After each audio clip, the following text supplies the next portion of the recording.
우리가 믿어야 할 이유를 세상 사람들이 말하는 눈에 보이는 것으로 증명할 수 있으면 얼마나 좋겠어요. 종종 물어요. 너 예수 왜 믿니? 이 말은 너 예수 믿고 좋아진 것 좀 있어? 세상 종교 섬기다 보니까 그렇게 이제 욕심을 내서 물어보는 거죠. 너 예수 왜 믿니? 너 잘 나가는 거 있어? 이거거든요. 근데 나도 이렇게 보면 왜 믿는가를 모르겠어요. 근데 미치고 펄딱 뛰는 게 뭔지 알아? 여기서 믿어지는 거예요. 아무 증거가 없는데 여기서 당신을 부인할 수 없는 거예요. 그래서 가끔은 저들의 질문 앞에 저들의 방식대로 대답을 할 수 있으면 얼마나 좋을까요? 너 예수 왜 믿니? 엊그제 나 빌딩 산 거 보면 몰라 뭐 이런 거. 너 예수 왜 믿냐? 엊그제 우리 집 마당에서 석유 나왔어 뭐 이런 거. 너 왜 믿니? 모르겠어. 미얀마에서 사역하고 있던 선교사님 한 분이 한 석 달 전에 한국에 와서 뇌출혈로 쓰러졌어요. 저하고 동갑이에요. 거의 식물인간이 되었어요. 중환자실에서 겨우 나왔지만 회복할 수 있을까? 미얀마에서 사역을 30년 했어요.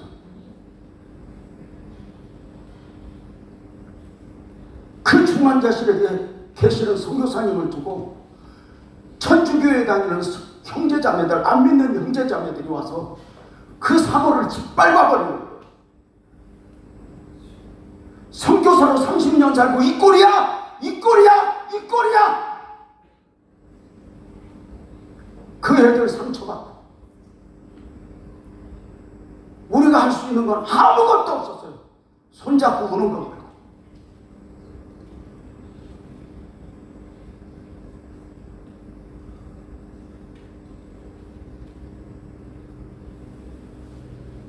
비치는 건 그 사모님이 누워있는 남편도 남편인데 미얀마 사역지를 걱정하고 있는 거야.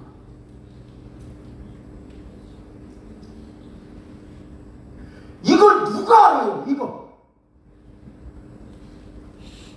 아무도 알 수 없어.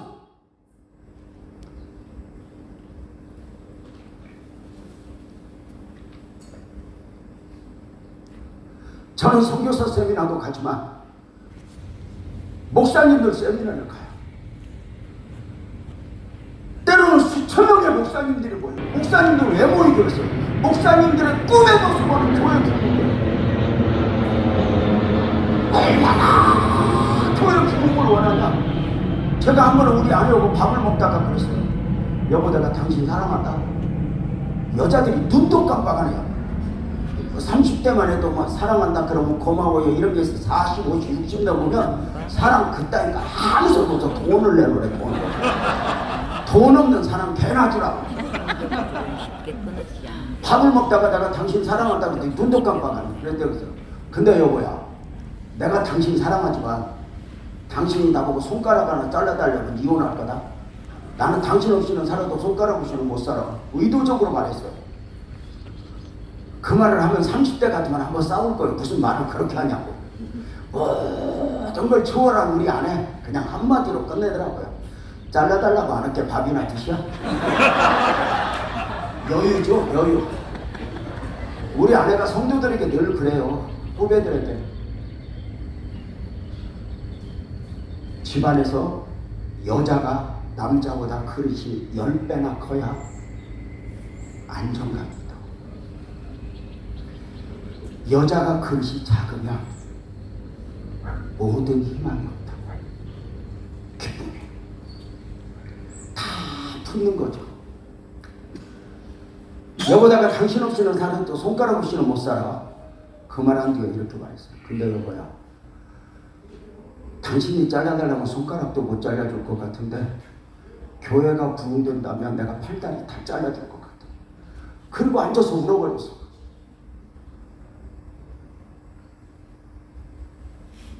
왜 제가 그 말을 했냐면 우리 교회 똑똑이 집사 하나가 달라들어서 그러는 거예요. 목사님은 왜 생각보다 교회를 그렇게 크게 부흥 못 시키냐고. 나는 너보고 돈 못 번다고 말 안 하는데 왜 너는 나보고 목회 못 한다고 지랄하냐. 한마디 하려다 말도 못하고 그냥 우리 하나 뼈서 울어버렸어. 마음대로 돼요? 안 되죠. 그럼에도 믿음을 놓을 수 없는 이유가 뭘까요? 믿음은 절대가치잖아. 포기할 수 없는 거잖아. 선교사님들 한번 물어봅시다. 다니엘이가 사자굴 앞에서 안 들어가려고 했었어요? 믿음을 지켰어요? 믿음을 지켰어. 사드락과 메삭과 아벤노고가 풀무 앞에서 안 들어가려고 했어요? 믿음을 지켜요? 믿음을 지켰어요. 왜요? 믿음은 절대가치거든요. 사복음서 제자들에게 예수님은 절대가치가 아니었어요. 사복음서 제자들에게 예수님은 수단과 방법이었어요. 배와 그물로 출세하고 성공하고 싶었어요. 망했어요. 안 돼요. 예수님으로 갈아탔어요. 여전히 출세와 성공, 땅의 목적은 그대로 두고 예수님을 통해서 오른편, 왼편, 앞뒤로 갈아탔어요. 그 나라가 세워지면 혁명이 일어나면 나는 한 자리 차지할 것입니다. 소위 세상이 말했다고 하는 성공의 위치에 오르고 싶습니다. 이 사복음서 제자들의 모습이에요. 결국 그 제자들은 사복음서가 아니면 예수님을 버리고 과거로 돌아가 고기 잡으러 가죠. 왜일까요? 예수님은 수단과 방법일 수 없거든요. 그래서 사복음서 제자들에게는 이렇게 말을 해요. 예수님의 제자로 살았지만 예수님의 제자가 아니라 제자를 위한 제자였다고. 제자가 원하는 제자였다고.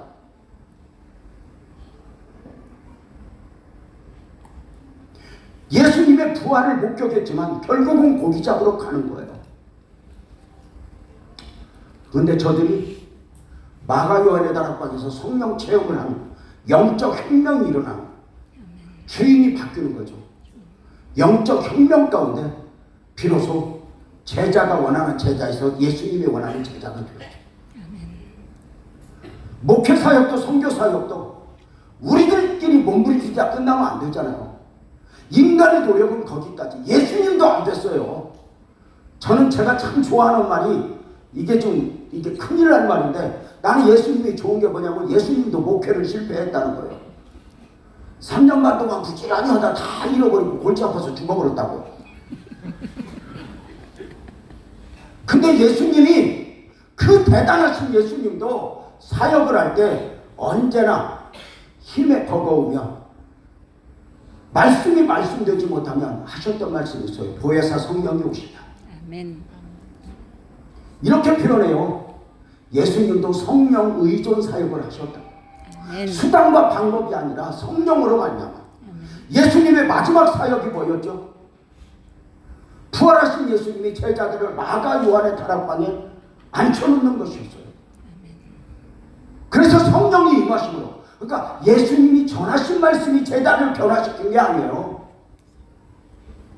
예수님이 전하신 말씀들이 그 위에 성령의 임하심 가운데 비로소 제자가 원하는 제자에서 예수님이 원하는 제자가 되었죠.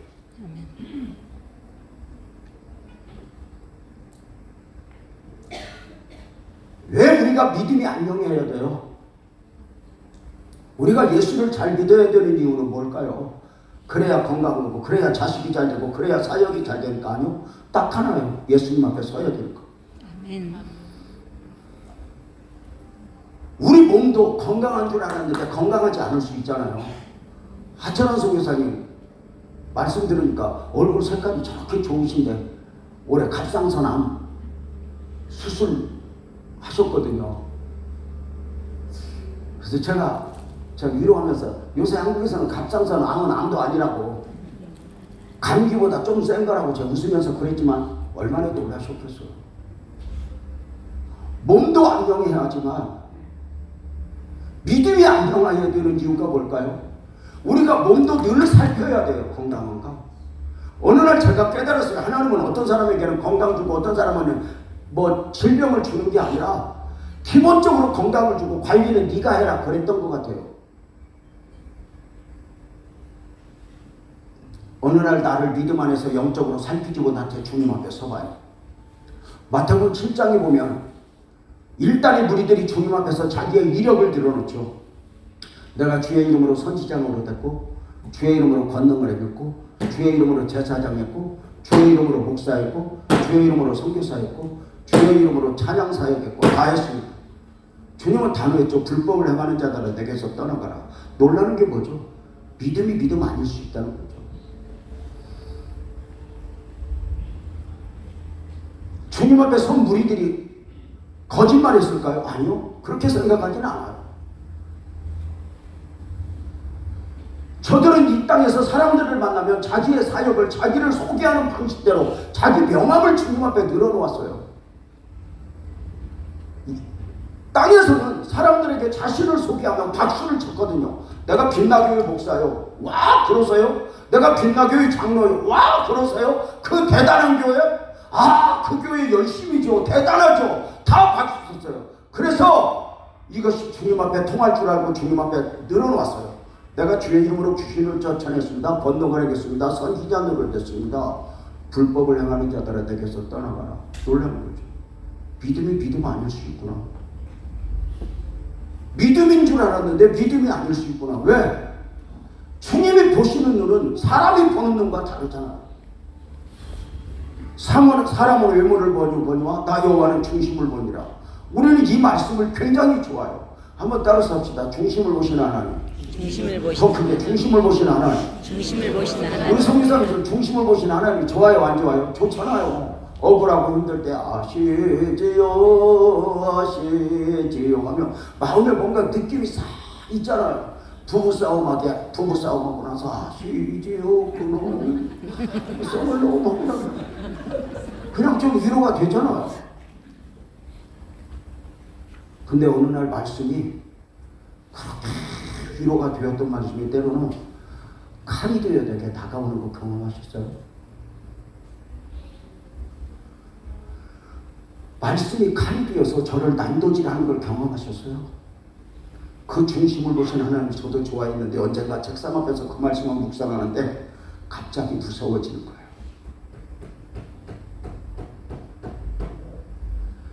하나님이 사람처럼 외모를 보면 저는 꾸밀 수 있어요. 제가 우리 아내하고 사는데요. 어느 정도는 좋은 남편으로 나를 포장할 수 가능해요. 내가 자식들하고 사는데 우리 삼남매 앞에서 좋은 아버지로 포장이 가능해요. 제가 교회 개척해서 35년 목회했어요. 돌아보면 좋은 목사로 포장 가능해요. 근데 주님 앞에는 안 되더라고요. 그날 중심을 보시는 하나님 앞에 벌거벗은 듯이 나를 딱 세우는데 책상에 앉아서 말씀을 묵상하다가 바닥에 내려와서 엎드려서 통곡했어요. 중심을 보시는 하나님이 다윗을 보고 그는 내 마음이 합한 자라 했어요. 근데 그날 내 가슴속을 열어보니까 아무것도 없어. 큰 교회 목사로 외롭지, 유명한 목사, 좋은 자동차 타고자 하는 목사, 알아주는 목사, 박수 받는 목사, 이것은 아니다 싶습니다. 주님 내 안에 아무것도 없네. 주님 내 안에 아무것도 없네. 우리는 어느 날부터인가 주님 앞에서 나를 놓고 사는 것은 아닐까. 이런 수련회가 참으로 소중한 것은 물론 개인적으로 하나님 앞에서의 나도 중요하지만 이런 역사적 현장에서 주님 앞에서의 나를 한번 보는 것도 좋지 않겠다. 우리가 주님 앞에 갈 때 사역의 성과를 가지고 갈 수 없어요. 직임을 가지고 갈 수 없어요. 오직 믿음이죠. 믿음에서 무너지면 한국교회 안타까움이 뭔지 아세요? 사역에 성공하고 믿음에서 무너진 경우들이 너무 많이 보여요.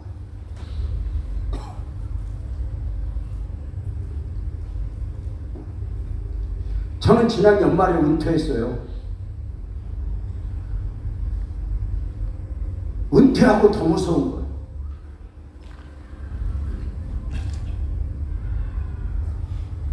나는 누구인가?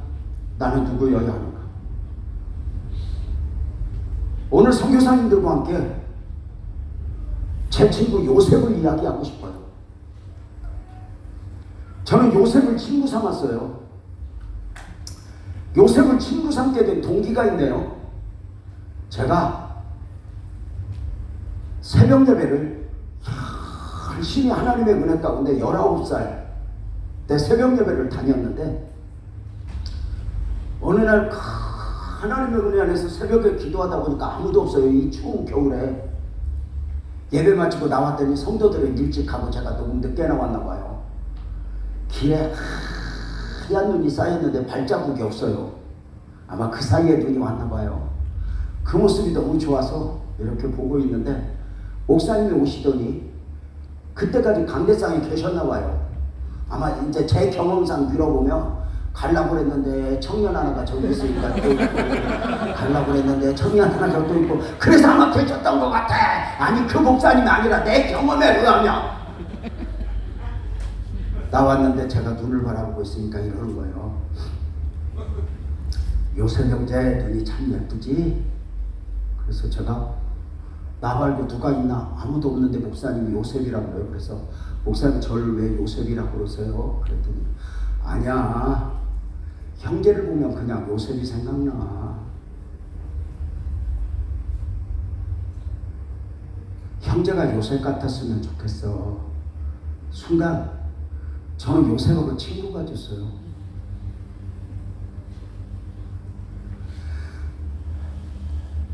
요셉이 어떻게 했지? 어떻게 힘든 과정을 이겼지? 어떻게 상처를 이겼지? 어떻게 외로움을 이겼지? 저는 사실 어머니 아버지 얼굴을 몰라요. 제가 5살 때 아버지가 돌아가시고 8살 때 어머니가 돌아가셨어요. 어릴 때부터 저의 숙제는 어디 가서 먹지, 어디 가서 자지가 저의 처절한 기본적 실험이었어요. 돌이켜보면 초등학교 5학년 때 도비하는 아저씨 따라다니면서 심부름해주고 먹을 걸 해결했던 기억이 나요. 처절했죠. 14살 소년,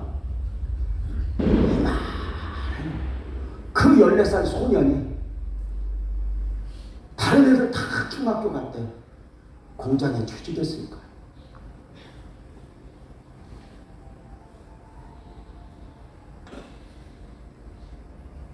열네 살 소년이 갈 곳이 없어 그 공장에 취직해서 다 퇴근하면 한쪽 구석에서 내가 밤새 떨었어요. 그 옛날 건물 허술하잖아요. 왜 그렇게 찬바람이 많이 들어오는지. 저는 지금도 추위가 싫어요.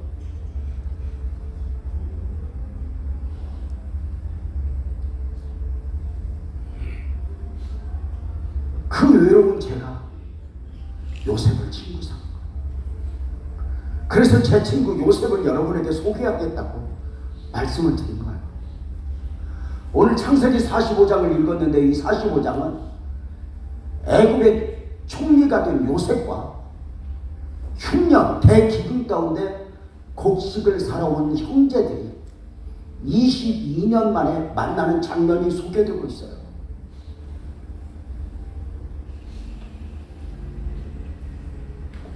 (22년) 만에 총리가 된 요셉과 곡식을 구하러 온 형제들이 만난 가운데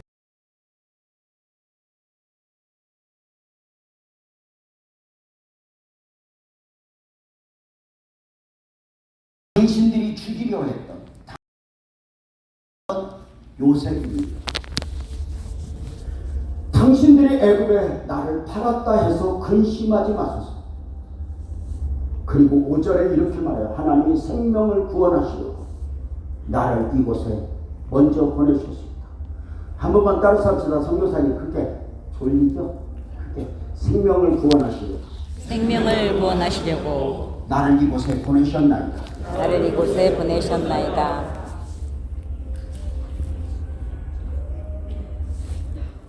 존경하고 사랑하는 선교사님들도 혹시 지금은 몰라도 언제인가 오랜 날 동안 시간을 지나면서 이렇게 삶이 정리되었으면 좋겠어요. 하나님이 생명을 구원하시려고 나를 이곳 애굽에 보내셨구나. 요셉은 비로소 하나님을 눈으로 보며 자신의 삶을, 자신의 사역을 정리하고 있어요. 생명을 구원하시고 그동안은 믿었는데 믿음으로만 믿었는데 이제 눈으로 보며 자신의 삶을 표현하고 있어요. 하나님이 생명을 구원하시고 나를 이곳 애굽에 보내셨습니다. 놀랍게도 요셉은 지금 형제들 앞에서 사람의 이야기를 하는 것이 아니야.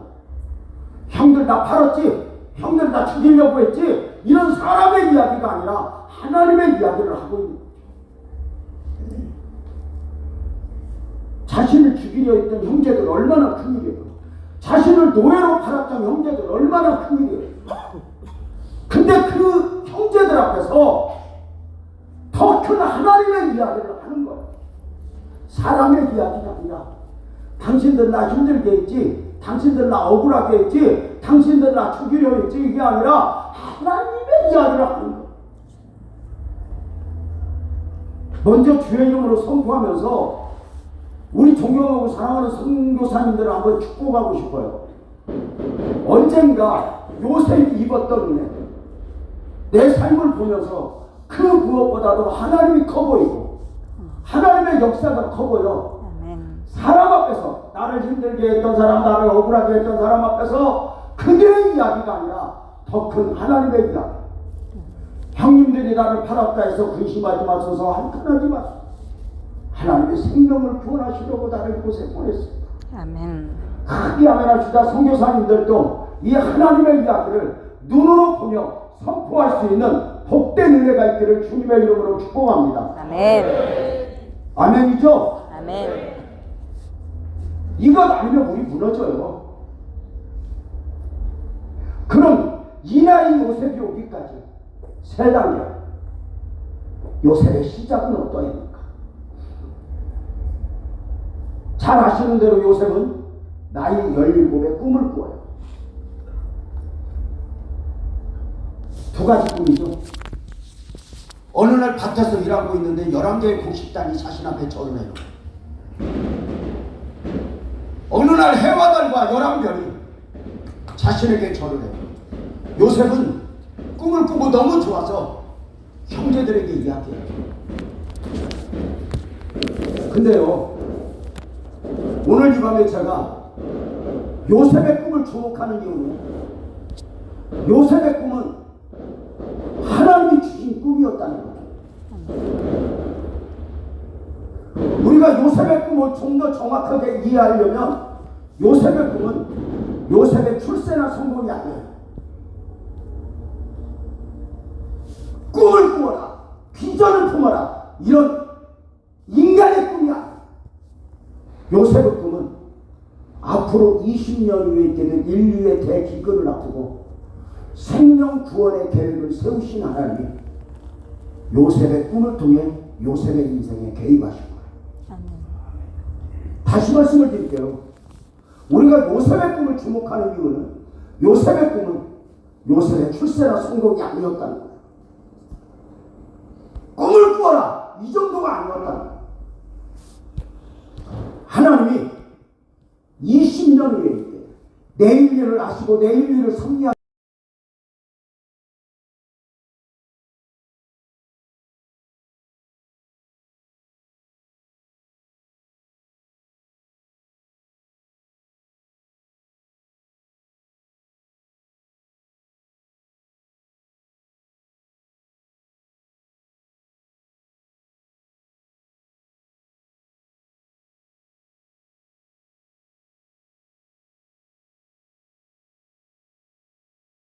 생각지도 못했던 이 태국 땅에 또한 곳곳에서 사역을 하셨다고 봐요.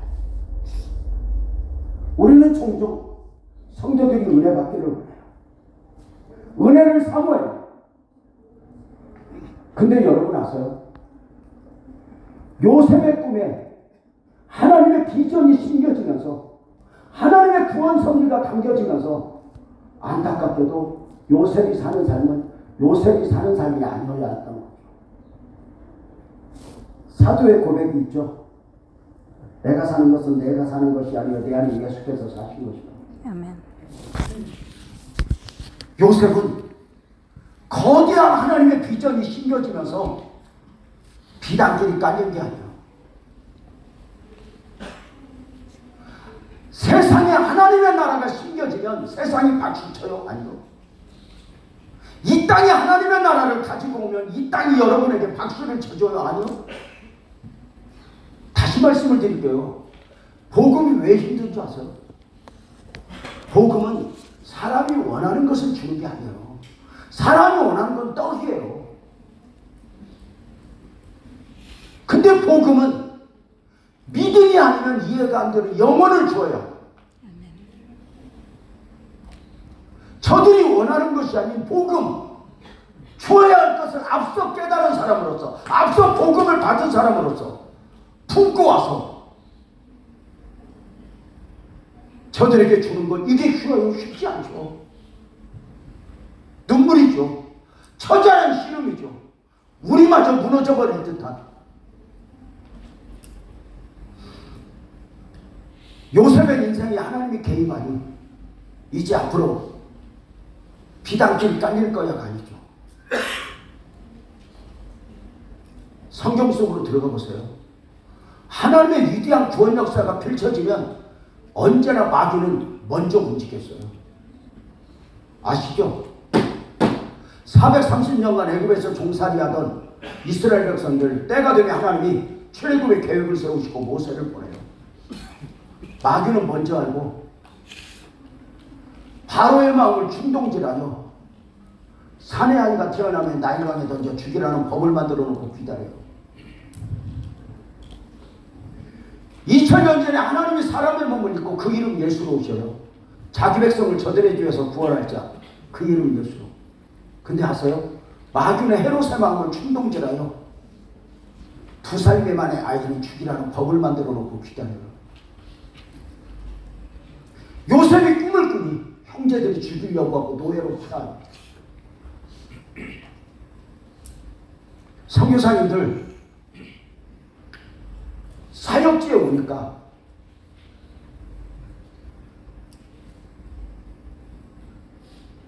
비단길이 깔렸던가요? 사자굴이 먼저 안 기다려요? 풀무가 먼저 안 기다려요?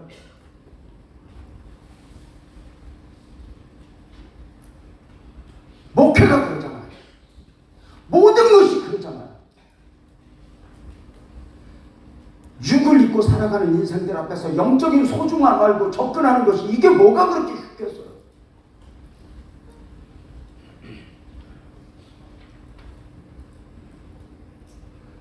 요셉의 인생에 하나님이 개입하시고 구원 섭리가 펼쳐지니 형제들을 통해서 죽이려고 해요. 그냥 보면 정치적인 문제 같고, 그냥 보면 아버지의 편견 앞에 있어지는 가정사 같지만 내면에는 처절한 영적 싸움이죠.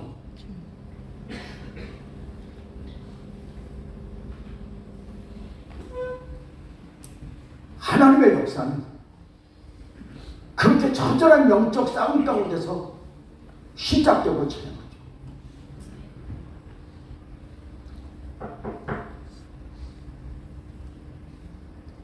제가 사는 안산에 가까이 후배가 있어요. 절 보고 그래요. 선배는 좋겠다. 왜? 그랬더니 선배는 좋을 때 목회 시작한 줄 알아. 지금 얼마나 힘든 줄 알아? 뭐가 힘든데? 내가 볼 때는 부흥 안 되는 것 말고는 힘든 게 전혀 없는데, 오히려 힘든 건 나 같은데 죽으라고 쫓아다니고. 뭐가 힘든데? 얼마나 힘든 줄 알아 요새? 지금 옛날하고 목회가 달라. 제가 그랬어요. 목회? 예수님 때가 목회가 좋았냐? 바울 때가 목회가 좋았냐? 에레미야 때가 목회가 좋았냐? 이사야 때가 목회가 좋았냐? 말틴 루터 때가 목회가 좋았냐? 주기철 때가, 손영원 때가 목회가 좋았냐?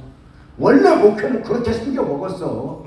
그래서 눈물 없이 못 가는 길, 피 없이 못 가는 길, 우리가 고백하며 이 길을 들어선 거야.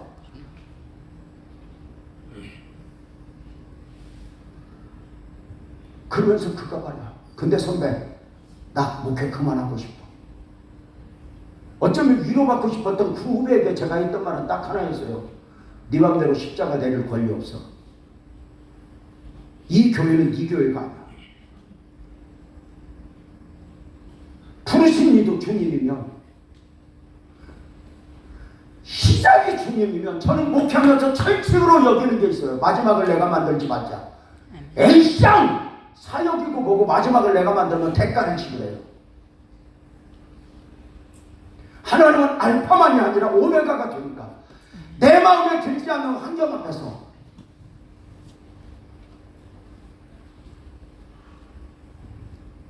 다시 말씀을 드릴게요.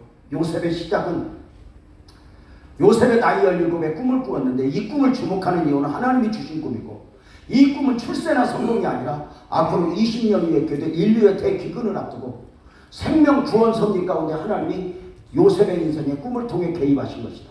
꿈을 통해 개입하셨으면 비단길이 깔릴 것 같지만 하나님이 개입하니까 더 꼬이고 더 힘들고 더 어려운 거예요.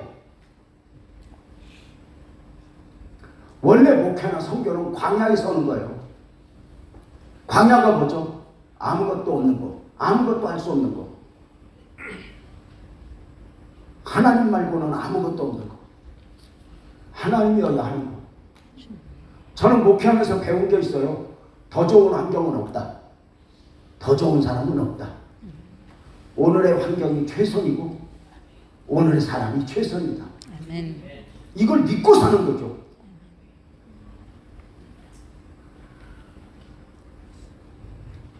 요셉이 나이 17에 꿈을 꾸며 꿈자랑을 하다가 형제들이 죽이려고 하고 요셉을 팔아요. 노예로. 죄송합니다. 선교사님들이 잘 아시죠? 요셉이 노예생활 몇 년 했어요? 10년이에요. 직장 생활이 아니고 노예예요. 노예는 나도 내 것이 아니에요. 노예생활 10년 잘 했는데 감옥생활 3년 또 해요. 한 여인의 유혹 앞에서 모함 섞고 감옥에 들어가서 몇 년? 3년. 이렇게 말씀을 드리고 성도들 같으면 대답을 하거든요. 근데 성교사님 목사님들은 절대 대답은 내가 그걸 대답하는 수준이 아니요. 그런 표정인데 의외로 또 그걸 몰라요. 모르면서 또 안에 채우는 게 용어죠. 다시요. 요셉이 노예생활 몇 년? 10년. 감옥생활 몇 년? 3년. 여러분, 하나님의 구원 섭리가 심겨졌는데 노예생활만 시켜요. 구원 섭리가 심겨졌는데 지 하나도 감당 못한 주제가 되게 만들어요. 그리고 거기다가 또 감옥에 갖다 넣어요. 저는 목회하면서 배운 게 뭐냐? 하나님은 더 좋은 환경을 주시는 분이 아니라는 걸 제가 어느 순간 깨달았어요. 교회 사역이 너무너무 힘들어서 고통 가운데 제가 눈에 침물이 나도록 울었어요. 이때 하나님이 그러더라고요. 내가 너와 함께하리라. 그래서 제가 그 자리에서 손수건을 내던지면서 함께한다고 그만하고 불이나 좀 꺼달라고. 불 가운데 물 가운데 내가 너 함께한다고 그만하고 불이나 좀 꺼달라고. 근데 하나님이 더 좋은 환경 줘요. 내가 너와 함께 갈게. 내가 너 있는 곳에 나 있을게. 믿음으로 하나님을 놓으면 의미가 없는 거예요. 아니에요? 요셉이 노예생활 10년, 감옥생활 3년. 근데 미치고 불딱지는 게 뭔 줄 알아요? 그 요셉의 노예생활 10년, 감옥생활 3년은 성경이 요셉의 삶을 뭐라고 평가한 줄 알아요? 형통하였더라. 웃기지 않아요? 이게 하나님이에요. 따라서 합시다. 형통하였더라. 형통하였더라. 묻겠습니다. 요셉의 노예생활 10년이 형통이에요? 불통이에요? 아니, 생각 좀 하고 대답을 해요. 아직 요셉의 노예생활 10년이 형통이요 불통이요? 형통. 눈에 보이는 건 불통인데 어느 날부터인가 요셉이 사는 것은 요셉이 사는 것이 아니고 요셉 안에 하나님이 사신 것이기에 요셉의 삶에 대한 평가는 요셉의 보인 아라는 들어요. 아, 저 표정이 좀 알아듣는 표정을 해야지. 아까 뭐 우리 노아 목사님 유행가 부를 때 더 눈이 반짝반짝. 근데 내가 그거 부르는 거 보면서 느낀 게 목사는 가요를 불러도 찬양 같아요. 이게 목사가 되고 나면 어쩔 수가 없는 것 같아요. 다시 요셉이 노예생활 10년을 형통하였더라고요. 묻겠습니다. 요셉이 보이는 삶은 형통이에요, 불통이에요? 불통. 불통이죠. 노예요. 나도 될 거 없어요. 무슨 희망이 있어요, 노예? 감옥생활 3년 불통이에요, 형통이에요? 불통이죠. 근데 성경은 딱 한마디, 형통이다. 어느 날부터인가 요셉의 삶의 평가는 눈에 보이는 게 아니라 하나님의 시각 앞에서 평가되는 거예요. 아멘. 17의 요셉의 삶에 담겨진 하나님의 구원 섭리는 노예생활 10년, 감옥생활 3년에도 막힌 적이 없이 요셉의 삶에서 도도하게 흐르고 있습니다. 이걸 우리가 믿어야 목회를 하고 이걸 믿어야 우리가 선교를 해요. 아멘. 내가 보이는 것은 설명할 게 없어요. 말할 게 없어요. 누가 물어보면 너 꿈꾸고 뭐해? 너 신학교 가고 뭐해? 졸업하고 목사 안수 받고 뭐해? 선교지 와서 30년 했는데 너 뭐해? 아무것도 말할 게 없어요.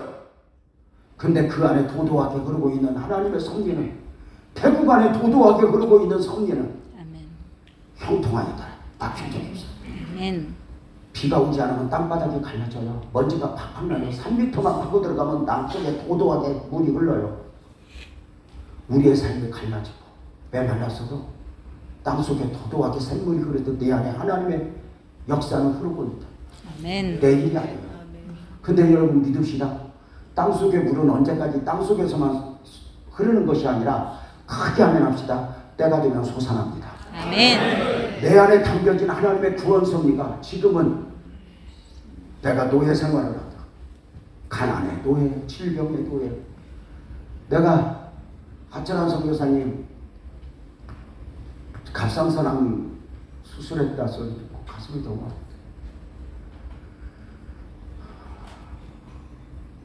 우리가 돕는 선교사님 시에라리온에서 사역하는데 지붕에 올라가다 떨어져가 골반이 부러졌거든요. 골반이 깨져서 급히 수송해서 안양 샘병원에서 어떻게 해가지고 수술 다 해놨더니 이제 수술 마쳤습니다 했더니 머리가 터져버리더라고요. 그리고 하늘나라 갔어요.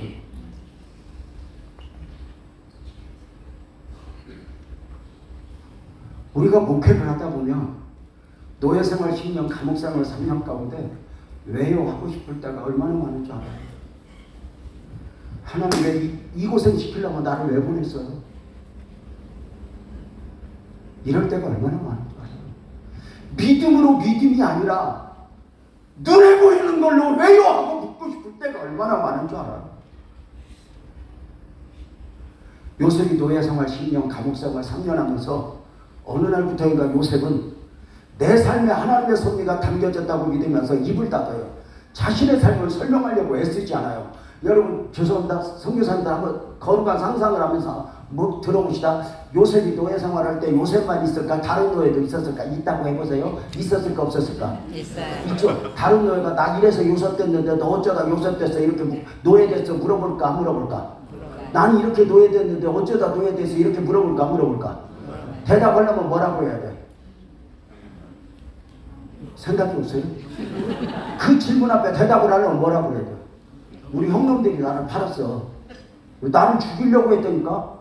이를 빠다닥 갈면서 내가 언젠가는 무역지같이 내가 그놈들 원수로 내 요셉은 입을 닫아요. 왜? 내 삶에 하나님의 역사가 보이기까지 내 삶을 설명하려고 애쓰지 않아요.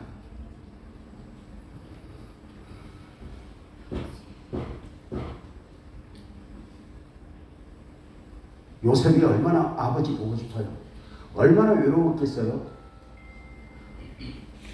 저는 요셉의 외로움을 어느 정도 알아요. 저는 부모 없이 성장했으니까.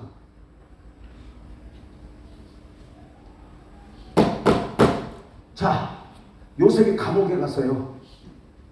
감옥 갔을 때 요셉이 감옥에 다른 죄수들도 있다 없다, 있다고 해서 있어 없어? 있죠. 다른 죄수들이 물어봤겠어 안 물어봤겠어? 너 어쩌다 감옥 갔냐고 물어봐. 여러분 감옥 안 가봤어? 그 감옥 가면 다 물어요. 그래서 영화에도 나오잖아. 그 빵장이 너 왜 들어왔나 설명하 너 몇 년 하면 거의 판사가 그렇게 때린다고.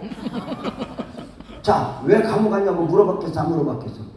물어보면 만약에 사람 이야기를 하면 뭐라 그래야 돼? 죄송합니다. 그녀 때문에 내가 나가면 그냥 가만 안 둘 거야. 쥐가 나한테 덤태기를 다 씌워? 이를 받으다 설명하려고 했었죠. 제가 목회하면서 배운 게 뭔지 아세요? 선교사님들 물어봅시다. 선교가 힘들어요? 선교 보고가 힘들어요?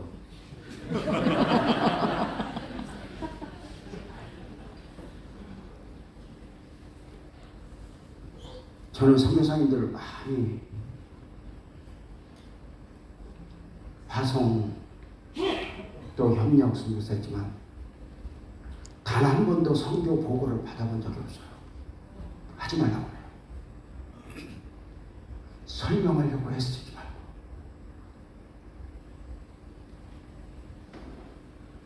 꾸미지도 말고. 그냥 살아라. 여러분 안 물어봅시다. 사람이 힘들어서 힘든 걸 설명하려니까 힘들어. 이거 수준 높아서 못 알아듣겠지?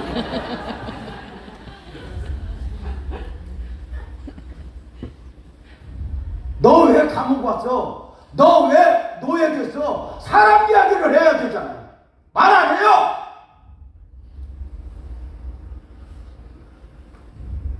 입을 열면 사람의 이야기 해야 되니까.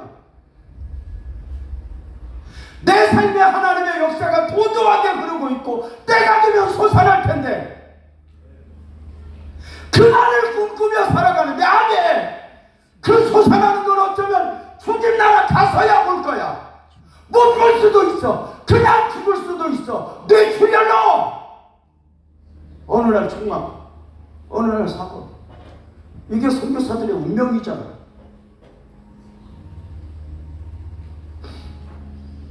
설명하려고 애썼잖아요. 말하잖아요. 일 닫아요. 온갖 오해 앞에서 온갖 설명하면서. 선교만 힘들어요. 목회하면서 선교하면서 누가 나 외워할 때 얼마나 변명하고 싶은 생각이 있는지 아세요? 우리 이번에 선교사님만 보니 절 보고 물어요. 목사님은 목회할 때 억울한 적 없어요? 목사님 막 힘들게 목사님 막 존경받고 목회했어요. 여러분 우리 교회 집사 하나가요 온 교인들한테 문자 메시지를 이만큼씩 보내는데 김일성보다 더 나쁜 유재명 목사, 세월호 선장보다 더 나쁜 유재명 목사, 욕심만 많은 유재명 목사, 성도들 빗발아서 잘 살고 있는 유재명 목사라고 문자를 일주일에 한 번씩 온 교인들에게 3년 반을 보냈어요.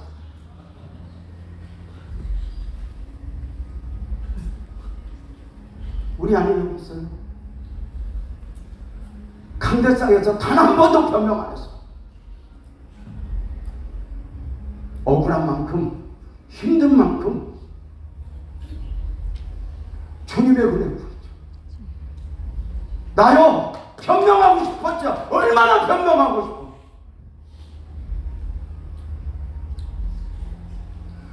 목회가 교회 크다고 그냥 되는 게 아니잖아요. 우리 교인들 중에는 우리 안에 여기 있는데 우리 안에 빨리 죽으라고 기도하는 교인들도 있었어요. 못 알아들어? 목회는 장글 속에서 광야에서 오는 거지 더 좋은 환경이 어디 있어? 누가 그렇게 나를 박수 쳐줘요?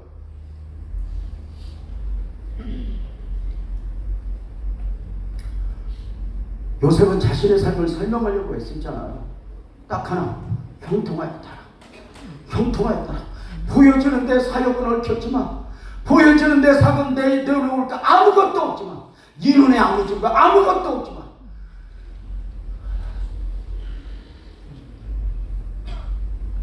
내 삶에 도도하게 흐르고 있는 이 샘물 언젠가 솟아날 거야. 요셉이 22년 만에야 하나님의 이야기를 입을 열어 형들이 나를 팔았으므로 근심하지 마소서 한탄하지 마소서 하나님의 생명을 구원하시려고 나를 이곳에 보냈습니다. 아멘. 지금은 믿음으로만 견디지만 언젠가 눈으로 보며 하나님의 이야기를 그날에 오는 것이 아닐까? 아멘.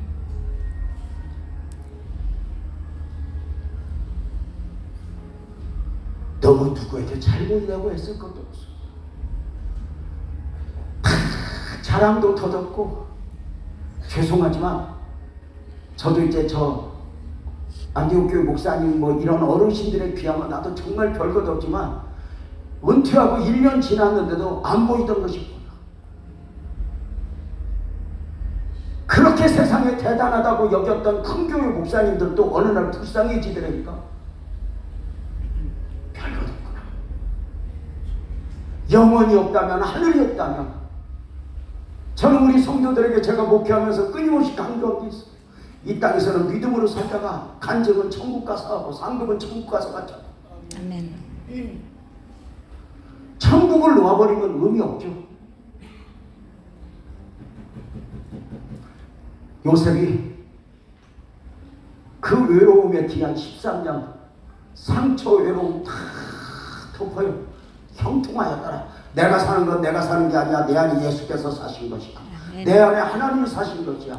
그래서 내 삶의 평가는 세상이 보는 평가가 아니라 하나님의 평가를 믿음으로 받는 거. 이게 성교고 이게 목회가 아닐까? 아멘. 자랑하고 싶어요? 대단하고 싶어요? 그런 마음 누구나 있죠. 그 자랑이 얼마나 포장을 해야 되는지 알아요? 얼마나 양념을 쳐야 되는지 알아요? 우리가 알잖아요.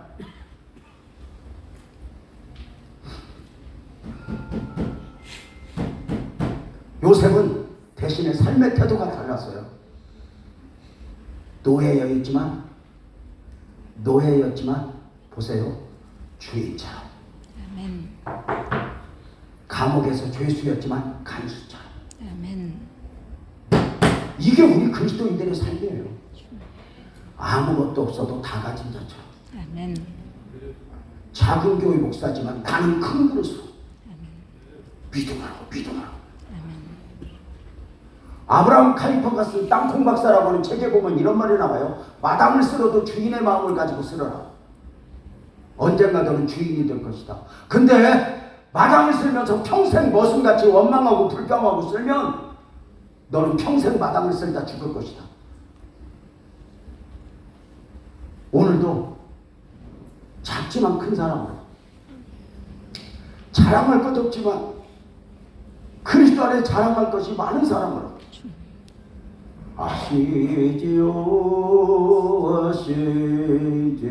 눈물로 구하며 사는 것이 우리의 삶이 하지 않을까?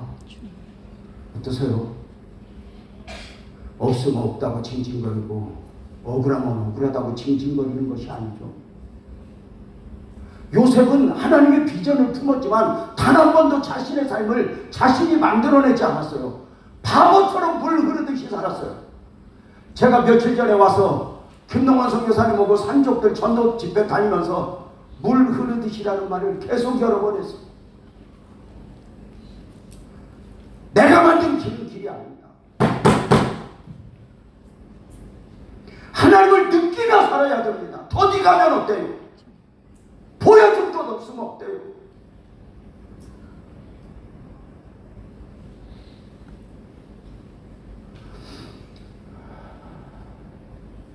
저는 요셉이 대단한 게, 내 친구 요셉이 대단한 게 13년의 과정도 노예생활 10년, 감옥생활 3년도 있지만 진짜 대단한 건 총리가 되고 나서인 것 같아요. 끊임없이 하나님의 도도한 구원 섭리가 흐르기까지 이것을 대단했던 게 뭐냐면, 여러분 한번 물어봅시다. 선교사님들 같으면 선교사님들이 요셉이 뭐 총리 되고 제일 먼저 뭐 할 것 같아요? 나 같으면 뭐 할 것 같아요? 여러분 한번 물어보세요. 목사님 같으면 총리 되고 제일 먼저 뭐 할 것 같아요? 한번 그렇게 한번 물어봐요. 나 같으면 죄송해요. 나는 총리 되고자마자 제일 먼저 그럴 것 같아요. 그냥 내리고 와. 사도식으로 내일년 네가 네 죄를 알렸다? 내가 너 언제 겁탈하려고 했어? 실컷이야 출세하고 성공해서 내 명예 벗고 나 자신 증명하고 내 의의 드러내는 데 써요?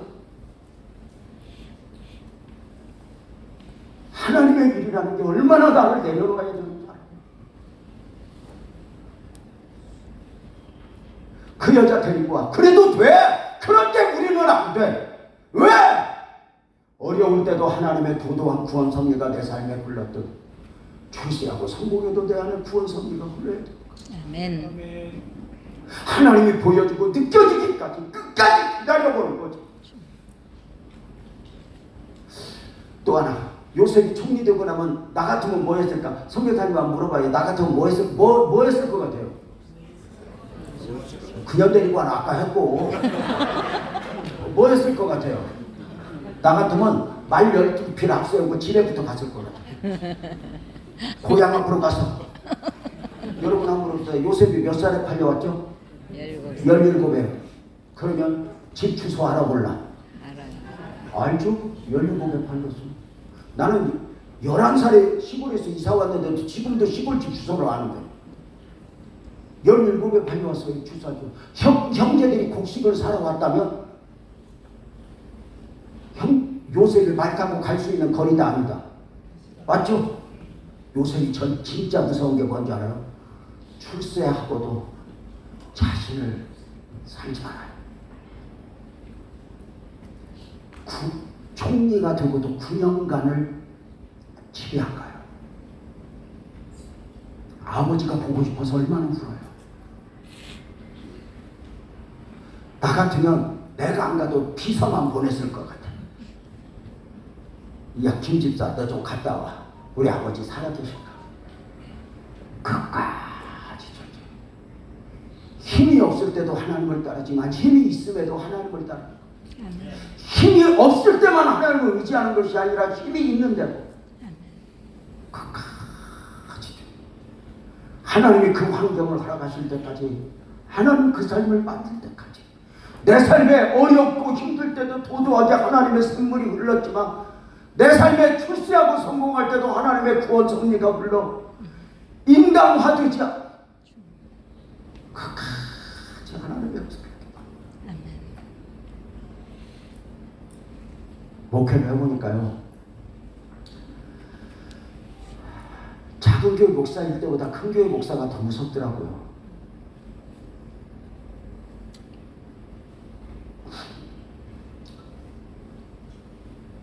선교사님들 한 분 한 분 이렇게 봐요. 한 분 한 분 사역지 좀 돌아봤으면 좋겠다 싶을 때도 많고. 근데 목회나 선교사역은 그냥 되는 게 없어요. 재주로 되는 것 같아도 목사의 피와 눈물을 먹고 자라요. 그냥 되는 게 아니에요. 죽었다 살아나야 되는 거 아닐까? 좀 늦었지만 제가 했던 목회 이야기 좀 해도 되겠어요? 피곤하지만 괜찮죠? 네. 왜냐면 저 노래는 앵콜이 있는데 설교는 앵콜이 없어서 은혜는 은혜고 빨리가 자고 싶은데 뭘 그럴까봐 내가 지금 미리 이야기하는 거야. 저는 36년 전에 하나님이 교회 개척에 대한 거룩한 부담을 주셨어요. 금식도 하고 하는 가운데 하나님이 개척에 부담을 주지 돈을 안 줘요. 하나님은 이렇게 감동만 주지 돈을 주는 말이 아니에요. 그런데 뭐라고 표현했냐면 하나님은 자기가 돈이 없어도 되니까 우리도 없어도 되는 줄 알아요. 맨날 감동 주고 믿음으로 하나님 돈 주세요. 개척하게 돈 주세요. 그런데 너는 맨날 아브라함은 모르고 갈바를 모르고 갔는데 너는 왜 그렇게 돈 달라고 하냐. 믿음으로 가야지. 그래서 제가 이제 안산으로 감동을 주신 대로 안산에 갔어요. 안산에 가가지고 돈도 하나도 없으니까 그 안산의 가난한 동네 원곡동에 가서 그 성광교회 당시 2,000명 모이는 100년 다 된 교회 94년 된 교회 그 옆에 성광부동산이 있더라고요. 그래서 들어갔더니 문 열고 들어가서 교회 집사인가 보다 그러기 때문에 교회 달려있어. 안녕하세요 교회 집사세요? 그랬더니 네. 그래서 제가 교회 전도사예요. 근데 교회 개척하고 싶어서 왔거든요. 그런데 예배 드릴 만한 공간 하나 구할 수 있을까요? 그랬더니 그분이 그러더라고. 돈은 얼마나 가져왔어요? 규칙이 있으니까 당연히. 저 없어요. 그랬더니 돈은 얼마나 가져가서 그래서 없다고 그랬어. 그랬더니 없는데 왜 왔냐. 그래서 하나님이 자꾸 감동을 줘서 왔다고. 그랬더니 그분 말이 걸작해. 그럼 감동을 주신 양반한테 가지고 왜 나한테 그러니까 하나님이 왔다. 그래가지고 이제 또 이야기할, 제가 길어지니까 뭐 지하실 그 거지 같은 곳으로 안내를 하더라고요. 하나님을 주신 양반한테, 하나님 감동을 주신 양반한테 가지고 왜 나한테 하냐고. 우리는 좀 어릴 때부터 고생해서 그런지 야성이 있어요. 뭐 그냥 맘 먹으면 뿌리를 뽑아요. 가라 그런다고 안 가요. 소파에 앉아서 주여 10분 했더니 한숨을 푹푹 쉬더라고. 나도 주여 하면서 하나님을 기다리는 게 아니라 제가 뭐라고 하는가를 기다리지. 왜냐면 저런 방법이 있거든. 주여 한 10분 했더니 어디로 전화하더니 따라오라고 그러더니 그 지하 물 퍼내면서 목회해야 될 그곳에서 나를 안내하더라고요. 누구도 도와주는 사람 없어요. 여러분 제일 무서운 게 하나님이라면서 믿기는 하나님 믿고 사람 기대하면 100% 초라해지고 망가집니다.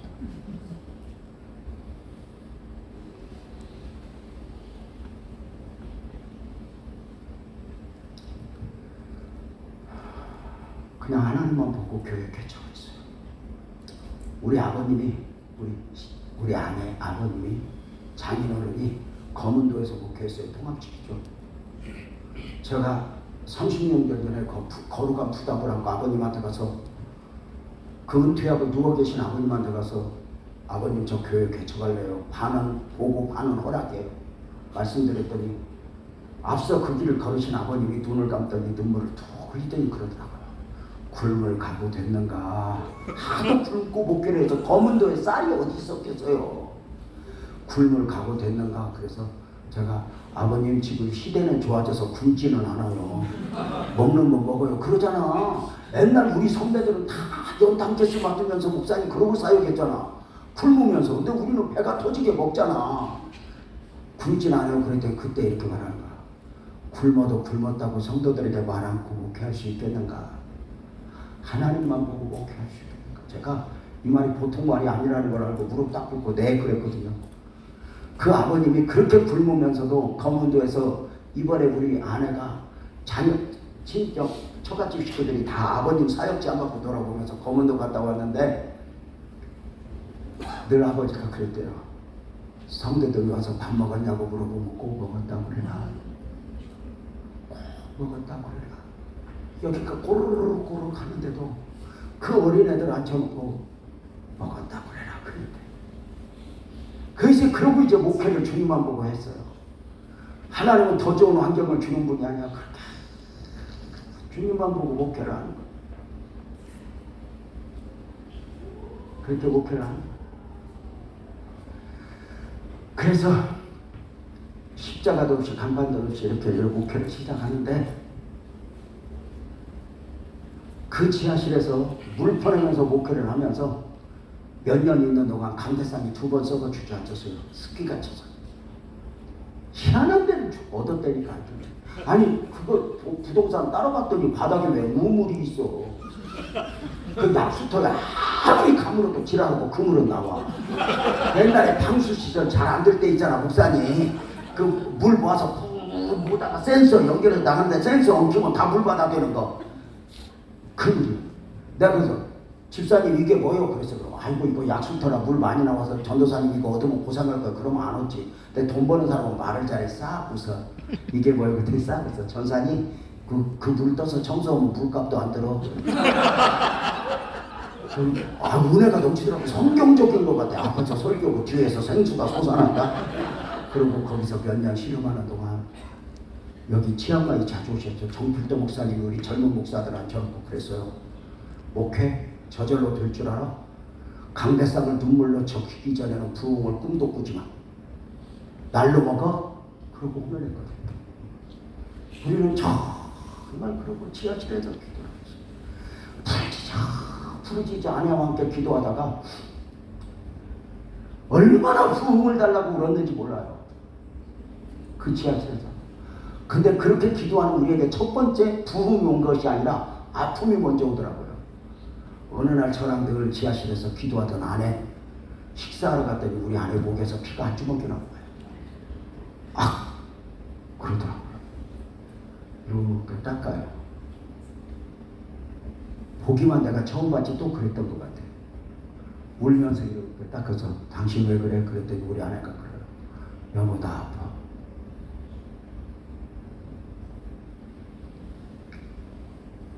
아픈 지 얼마나 됐어? 그랬더니 오래됐대요. 근데 아프다고 왜 말 안 해서? 그랬더니 우리 아내가 울면서 그래요. 여보 미안해. 당신 교회 개척하는데 당신 힘든데 내가 짐될까 봐 무서웠어. 여보 내가 아파서 미안해 울어. 그 검은도에서 그 굶으면서 목회할 때 말 않는 어머니만 보고 큰 거야. 저 바보가. 야 바보야 아픈 게 왜 미안한 거냐. 그리고 아내를 바로 병원에 데리고 갔더니 결핵, 늑막 오래 참아서 다 망가지고 했더라고. 속이. 결핵약 한 주먹씩 먹으면서 치료를 주사 맞으면서 하는데 아내 몸이 점점 약해지는 가운데 의사 선생님이 그러는 거예요. 목사님 사모님 집에 계시면 안 돼. 시골로 요양 보내야 돼. 집에 애들도 있잖아. 가지고 시골로 요양을 보냈어요. 그랬더니 우리 아내가 교회 없죠. 애들 못 보죠. 신랑 못 보죠. 시골에서 독한 약하고 씨름하다가 우리 아내가 거기서 와 몸과 마음이 무너진 가운데 할머니가 되어버렸어요. 할머니가. 아내인데 아내가 아니고 엄마인데 엄마가 아니고.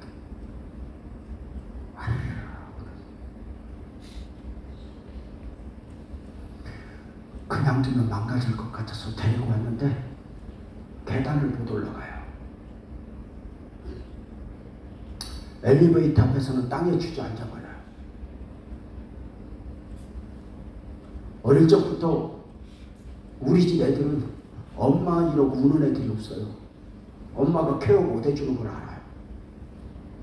우리 아내가 아플 때 내가 신방 가방 사면 애들이 옷을 입어요. 아빠 오늘 우리 누구한테 맡겨?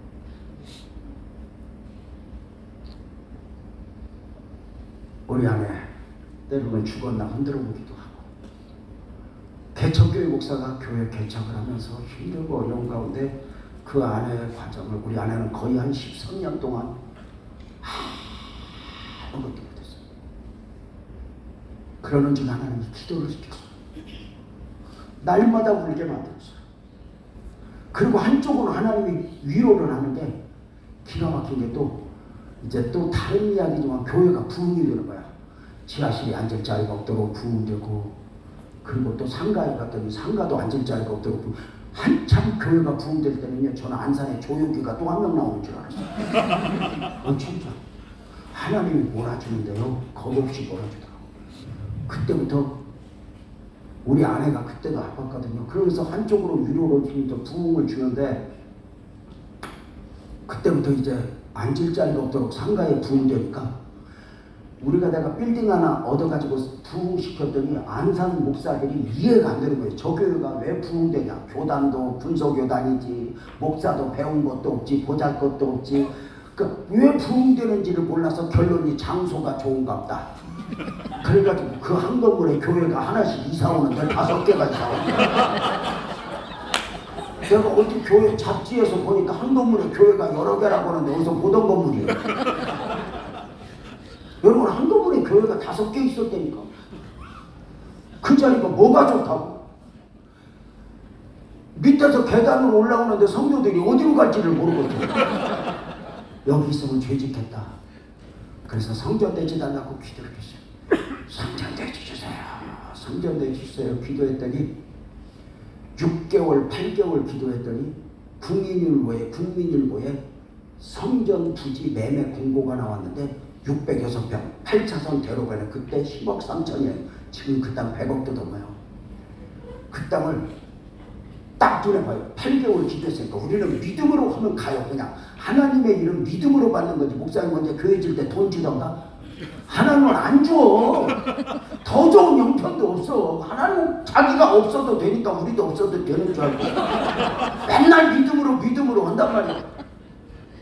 그래서 이제 10억 3천 돈은 없어. 성도들 보고 이거 낫다고 그러니까 성도들이 기도는 하고도 어깨까지 기가 막히게 보고 목사님 이거 지금 이 상가 빚도 천지여. 아 나도 알아. 근데 기도했잖아. 그랬더니 사자고 그랬더니 아이고 돈 빚 계약금도 없어. 그래서 그럼 계약금 있으면 뭐냐고 막 기도했더니 누가 계약금 1억을 빌려준대. 이민 가면서 맡긴 돈이라고. 우리는 그냥 써. 그돈 갖다 이제 계약을 했죠. 계약을 하고 6개월 동안 잔금을 지불하는데 하늘이 노래졌어. 빚을 내고 막 성도들한테 빚을 내오라고 그러고 막 그러고 하면서 그 안산의 가난한 백이들한테 21명한테 현대예산에 연대보증서 갖고 목사님 그때는 교회 빚도 안 은행 융자도 안 해줬어 교회에. 그 연대보증서 갖고 21명이 2천만 원씩 해고 4억 2천을 그 가난뱅이들한테 도장 다 받아가고 이제 교회 난리나면 그 사람들 다 신용불량자 되고 죽어. 그 멍청이들이 도장 다 찍어주더라고. 그거 다 찍어줘갖고 돈 꺼내고 온갖 비리를 얻어서 다 10억 3천을 지불을 하고 사기 맞은 걸 알았어. 사기야. 그 땅이 있는 건 맞는데 어떤 사람이 제일 공간으로 해외에 나가면서 누구 보고 관리하라고 그랬더니 나한테 관리하려면 도장이랑 줘야지 그러고 다 받아갖고 이놈이 간지 1년 정도 되었을 때 이 땅을 광고 내갖고 교회 2군데다 팔아먹었어. 저쪽 교회하고 우리 교회하고 2군데다 팔아먹었어. 똑같은 소리 복사해갖고. 아니 사고 교회 지었을 때 우리 교인들 보고 맨날 그랬거든. 그 땅 독도는 우리 땅이고 그 땅은 우리 땅이니까 어려워 다 우리 텐트 치고 살자고 그랬는데 사기만 줬어. 하늘이 노래지는데 그때부터 막 교회 수습대책위원회가 정해지는데 나중에 보니까 그 땅 주인은 외국에 있고 그걸 관리하는 놈이 2군데 다 팔아먹고 도망가 버렸어. 교회 2군데서 서로 내 땅이라고 싸워. 이해가 돼? 이해가 돼요? 그래도 뭐 네 땅 내 땅이냐 막 오고 싸우는 중에 우리 교회도 금식하고 저쪽 교회도 하나님을 골치 아팠을 거야. 하는 중에 여러분 봐봐. 그렇게 하는 중에 수습대책위원회가 정해지고 막 교회 막 가처분 신청 법적 조치를 취하는데 교회 당자들이 대단해.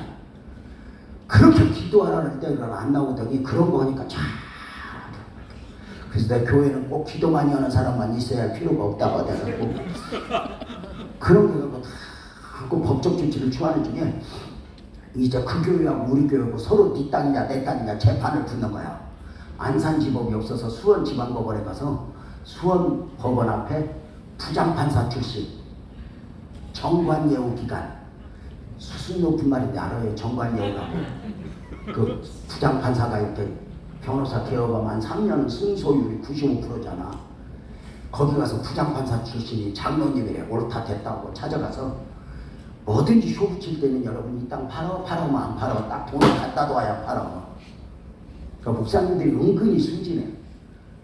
근데 제가 돈을 2천만 원 딱 주면서 장로님이죠. 변호사님 이 서류 한번 보세요. 쭉 보더니 목사님 우리가 이길 수 있을 것 같은데 그러면 내가 이 돈 또 줄 테니까 싸워보자고. 가지고 이제 막 그 교회 우리 교회는 금식하고 막 결사 그 교회도 금식 하나는 골치 아팠을 거야. 근데 이제 그러는 중에 판사가 정해져서 이제 재판을 하는데 판사가 정해지니까 판사가 어설프게 예수 믿는 사람인데 교회끼리 싸우는 게 싫은 거야. 이걸 합의를 보려고 양쪽 2교회를 불러서 목사 장로를 불러서 나도 우리 장로님하고 갔더니 쭉 설명을 하는 거야. 그러면서 교회끼리 싸우지 마시오. 덕도 안 되게. 그러면서 둘 중에 하나 양보하시오. 예수님 마음 갖고. 어설픈 사람들이 더 잘하고. 그러니까 우리 둘이 다 끝까지 해볼라요? 그렇게 막 혼을 내더니 이러는 거야. 내가 서류 다 봤는데 우리 교회가 빛나교회잖아. 지금부터 이제 놀랄 준비하고 아멘 해봐. 내가 이거 서류 다 봤는데 결국에는 빛나교회가 이깁니다. 아멘은 안 해. 다시 빛나교회가 이깁니다. 이런 거. 내가 우리 두 손을 꼭 잡고 장모님한테 우리가 이긴대. 그때 저 목사님이 눈물을 뚝 흘리는 거야. 나중에 내가 안 거지만 원래 판사는 미리 그런 말 하면 돼 안 돼? 안 돼. 나중에 보니까 우리 그 정관예우 기간에 우리 변호사 부장판사 출신이 후배 판사한테 뭐 이렇게 어떻게 한 거야. 무슨 말인지 알겠어? 지금은 판검사님들이 비리가 하나도 없어. 윤석열 이후에 우리나라는 판검사는 깨끗해. 안 보이고 막 깨끗해. 먹은 적이 없어요. 근데 그때는 판검사님들 비리가 있었고 일반 서민들도 비리가 있었어. 우리도 면허증에 5,000원짜리 너 갖고 다녔잖아. 목사님 그런 적 없어? 정말 있다고 그러잖아. 그때 다 온 나라가 썩었을 때 그건 나중에 알았어. 우리가 이긴데 그러고 나왔더니 그 목사님이 저쪽에 서 있어. 그래서 싸우고 목사님 여기 그랬더니 장로님이 열받아서 가버렸대야. 우리가 태워다 줄게요. 안산까지 싸움이고 안산까지 태워다 주더니 우리는 좋아하지도 못하고 그 목사님 눈물 흘리는 거 데려다 주고 교회로 와서 난 이제 감사 기도했잖아. 주여 고맙습니다. 우리가 이긴다고 구름 뜨게 해주셔서 고맙습니다. 1시간 동안 감사 기도하다가 맨 마지막에 아주 쌀데기 없는 기도를 한 방 날렸어. 여러분 이거 금식하면서 기도한 건 하나님이 응답 안 해도 뭐 아이 때려치고 싶어 이런 소리 했다가는 바로 응답합니다. 여러분 잘해야 돼. 아이고 사역이고 뭐고 다 그만둘라고 그러면 쫓겨나고 그래. 절대 함부로 말하면 돼. 하나님 감사해요 하다가 1시간을 감사 기도하다가 맨 마지막에 아까 그 목사 눈물 흘린 게 생각나서 그냥 입 서비스로 한 방 날렸어요. 하나님 그 교인은 어떻게 해요? 믿음으로 온 건 아니고 인간적으로 내가 승자의 미소로 하나님 그 교인은 어떻게 해요? 그랬더니 어떻게 해요? 하는 순간 하나님이 딱 감동을 주는데 재명아 네가 양보해라. 싫어요. 그 교회 보고 뭐라고 했어요? 네가 해. 그랬더니 그때부터 하나님 그래. 재명아 너 안산에 목회하러 왔니? 재판하러 왔니? 너 안산에 땅 차지하려고 왔니? 생명 살리려고 왔니? 네가 양보하면 두 교회 다 살고 네가 달라들면 두 교회 다 주고 결정은 네가 해. 그리고 하나님이 말이 없어. 하나님은 언제나 명료해. 간다. 내가 너와 함께 한다고 네가 해라. 주로 이러고 가버려. 아브라함한테 별만 보여주고 가버려. 그러니까 뭐 길게 설명드리려고 금식해봐도 아무 소용없어. 하나님 소명을 확인시켜주세요. 별거 없어. 그냥 한번 누구 통해서 너 선교사 가라. 그걸로 끝나고 여기 끌려온 여러분들 나 다 알아. 네가 양보해. 거기서 제가요 평생에 저는 기도한 게 있어요. 하나님 난 교회 부흥한데도 좋아요. 제게 말씀의 은사를 주세요. 제가 이 말씀 한 구절 듣고 어디든지 갈게요. 근데 하나님의 음성을 들은 제가 순종하지 않으면 제가 무슨 선교를 짜고 살겠어요. 그것도 하나님이 매일 음성도 들려준 것도 아니고 참 어쩌다 한 번씩 한 10년 만에 지금 처음으로 들려준 거예요. 그래가지고는 하나님 나 어떻게 그소 듣고 감당이 안 되고 그 자리에서 앉아서 3일 금식을 했어요. 그 자리에서 3일 금식을 했는데 교인들도 신경도 안 써요. 왜 금식하나? 3일 금식을 했다. 금식을 보고 주일날 성도들하고 모여놓고 이제 여러분 양보합시다 이렇게 하려고 하는데 여러분 안 물어봅시다. 내가 기도했고 하나님이 양보하라고 감동 줬고 금식 3일 했으니까 나한테 감동 주신 하나님이 성도들에게도 감동을 줬겠어 안 줬겠어? 주긴 뭘 줘? 하나님은 간단해요. 광야 60만한테 계시 1분 감동을 모세한테 주고 나머지는 네가 알아서 하라. 이게 골치 아픈 거예요. 감동을 좀 우아래 다 줘야 되는데 목사한테만 주고 선교사한테만 주고 나머지는 네가 설득거리야. 골치 아픈 건 안행도 싫어하는 것 같아요. 그래가지고 제가 이제 주일날 성도들 모아놓고 여러분 양보합시다. 그 사연을 쭉 얘기하면서 울면서 그랬더니 저쪽에서 땅 팔아서 헌금하는 집사님이 그래요. 목사님 그거 돈 아니고 우리 피요. 목사님 이거 양보하면 21명 2천 다 신용불량자요. 대책이 있어? 저쪽에서 목사님 무슨 하나님이 그런 하나님이 있냐? 벌떼같이 일어나는데 무슨 하나님이 있어요? 한 주간 더 기도합시다. 한 주간 더 기도합시다. 그래가지고 다 보내고는 한 주간 또 강대상에서 금식하며 기도하는데 그 수습대책위원들이 강대상에서 실험을 하는 거야. 목사님 철없는 소리 하지만 세상 물정으로 이거 양보하면 우리 다 죽어. 우리 다 빚쟁이나 막. 근데 그때도 우리 아내가 아팠어. 집에 누워있고 근데 아무 소리 안 했더니 우리 집에 와서 인감도장도 가져갔대요. 장모님이 뭐 도장 찍어줄까봐. 그 시름이 얼마나 했겠어요. 그리고 내가 말 않고 울기만 하니까 말을 못해. 우리는 그냥 힘들면 말을 안 해버려. 울기만 하니까 막 씨름하다가 주일날 이제 그 두 번째 모여서 열을 하는데 수습대책위원들이 에이씨 뭐 저런 목사가 있어 그러고 다 듣고 나가버리더라고. 그래서 여러분 양보합시다 그랬더니 어리버리들끼리 전부 앉아갖고 다 울면서 양보합니다. 그랬더니 그 회의록에 기록하세요. 그러고는 기도도 안 하고 가세요. 나도 양보하기 싫어요. 근데 하나님이 원하는데 어떡해요. 그러고는 울어버리면서 내 방에 이러고 와서 울었어. 집에 가봐도 위로가 안 돼. 우리 아내가 아프니까. 울고 있었더니 우리 그 김일선 안수집사라고 하는 분이 다 갔는데 남자 안수집사인데 65이야.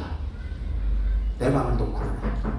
목사님 거기서 울지만 말고 나와 나랑 데이트하게. 나도 물어봐도 별거 없을 것 같고 그래서 집사님 뭐 이렇게 차를 타는데 그 집사님이 손이 이만큼이 없어. 백령도가 고향인데 기계에 한번 들어갔다 손이 반절 없어져 버렸어. 그 없는 손으로 내 손을 잡더니 울면서 이래. 그때 65세인데 내가 40 그때인데 목사님 고마워. 내가 지난 한 주간 목사님하고 같이 금식하면서 기도했어. 아무 소리 안 해. 왜요? 그랬더니 목사님 나는 백령돼서 하나님을 너무 세게 만났어. 그래서 내가 하나님을 세게 만난 만큼 내가 도시에 나와서 살다가 목사들마다 나 상처를 너무 받았어. 그래서 내 마음에 목사가 없어. 교회는 다녀. 근데 지난주에 목사님이 양보한다는데 목사님 얼굴에서 하나님이 보였어. 저 목사님이다. 그래가지고 나도 한 주간 기도했대. 아니 지나 기도하지 나는 지금 현실이. 그랬더니 목사님 고마워. 목사님 같은 분 있어서. 아니 자기랑 그랬지. 나 그랬더니 아무 사람 운전했더니 그 안산역 옆에 가다가 목사님 차 세우래. 그만 가다가 쓰러지겠대. 그 차 세웠어. 내리더니 그 앞에 땀이 넓은 게 있어. 진짜 넓어요. 목사님이 땀 좀 봐. 하나님이 그까지 606평 갖고 갇혀? 하나님을 그런 하나님으로 봐? 어렵다고 보기에 이 땅만 봐. 얼마나 넓어. 이 큰 하나님을 두고 왜 그렇게 좁은 하나님한테 그렇게 매달리고 울어? 목사님이 힘내. 와 위로가 되더라고. 내가 위로가 됐던 이유는 나는 그 땅이 자기 땅인 줄 알았거든.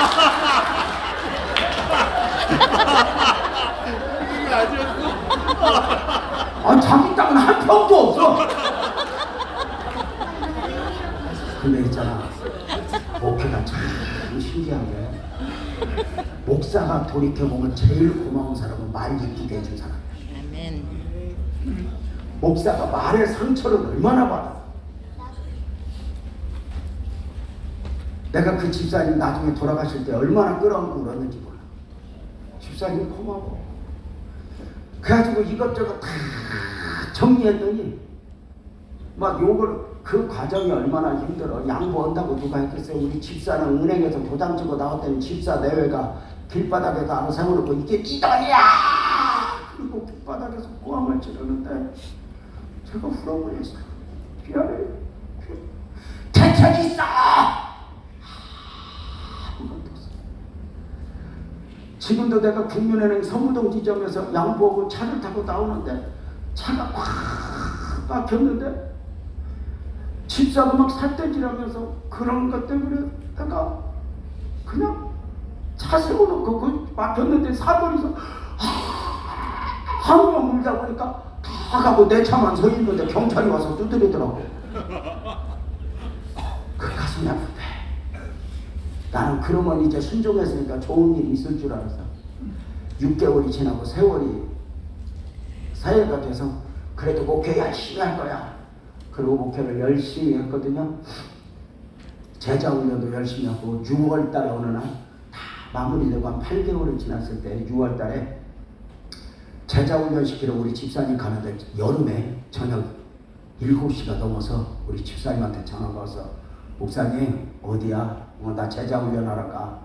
목사님 어떨 거면 좋냐? 왜? 그랬더니 아무개 집사님이 물에 들어가서 안 나와. 그래서 나는 장난하는 줄 알았어. 나오겠지? 그랬더니 목사님 그게 아니야. 그래서 목사님 운전 지금 중이구나. 그래서 10분 있다 끝나. 그랬더니 목사님 집사님 집으로 들어가지 말고 거기 좀 기다려. 나랑 통화하게. 그래서 주차장에 파킹 시켜놓고 전화를 걸었더니 받아. 왜 그러냐 그랬더니 6월달이니까 여름학교 준비하러 우리 집사님들이 안산 시와호 옆에 바닷가에 칼국수 먹으러 갔다가 여름학교 준비하러 칼국수 먹으러 갔다 일찍 온 사람 늦게 온 사람이 있으니까 6명이 일찍 온 사람들끼리 우리 그냥 기다리지 말고 배 타고 한 바퀴 돌을까? 그리고 작은 배 타고 한 바퀴 돌고 몰고 갔다가 순간 소용돌이에 배가 엎어졌는데 6명이 물에 빠져 죽었어요.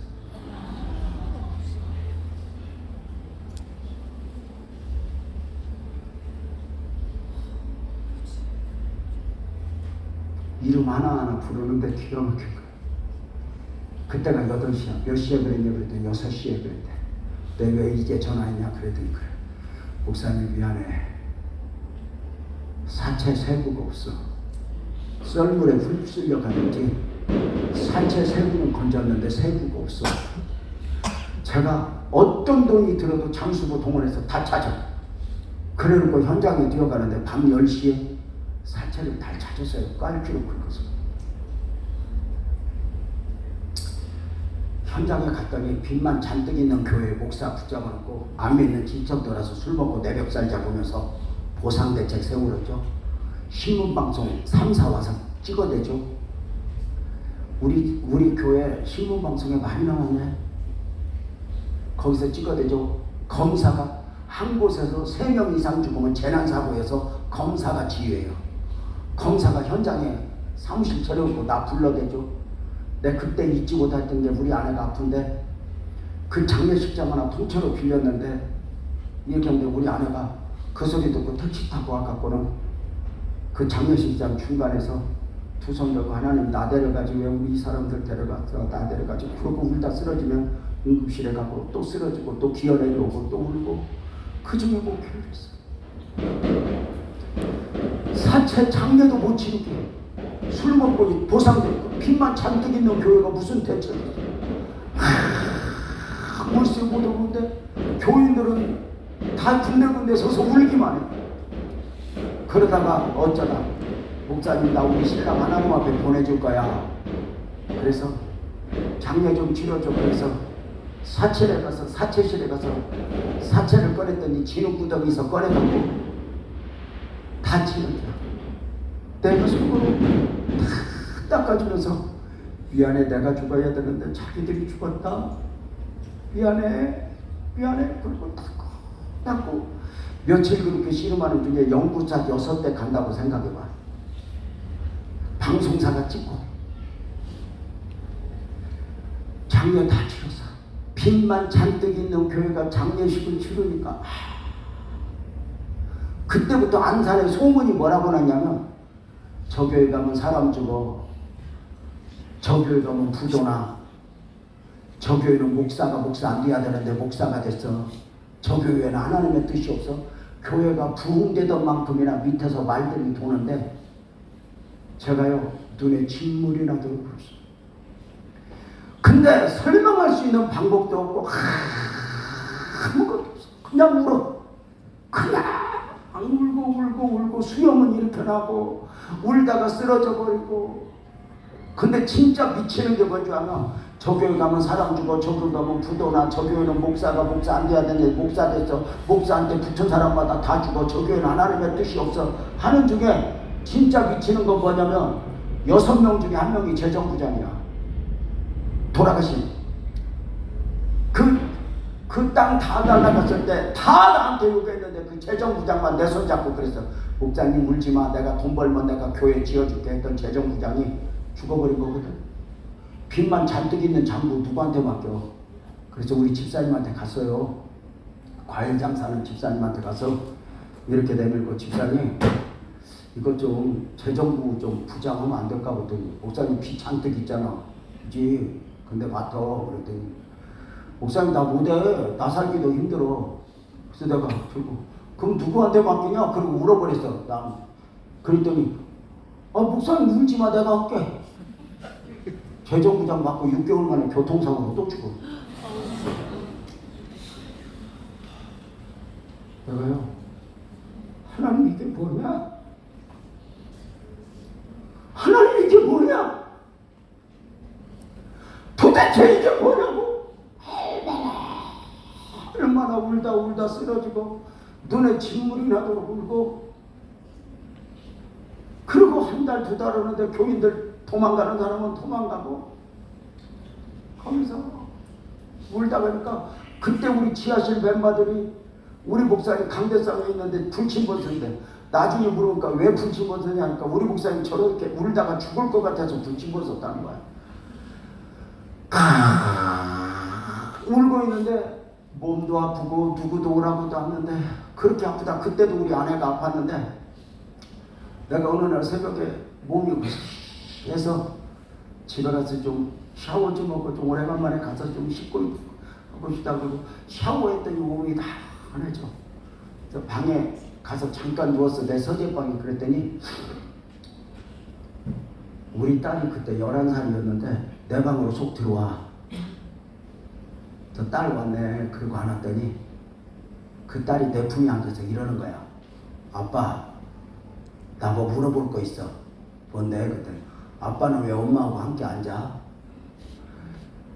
근데 내가, 저는 부모 없이 성장했잖아요. 저는 애들 태어났을 때 제가 손잡고 이렇게 기도했어요. 하나님, 나 우리 아이들 곁에 오래 살게 해주세요. 아빠 노릇 많이 하게 해요. 부모 없이 성장하는 애가 얼마나 힘든 걸 알았기 때문에 내가 그랬거든.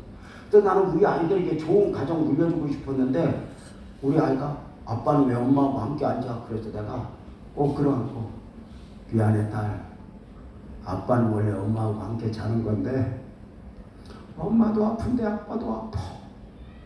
아빠가 이러다 죽을 것 같아. 교회가 너무 힘들어. 근데 그 딸 기도 소리가 듣고 싶은 거야.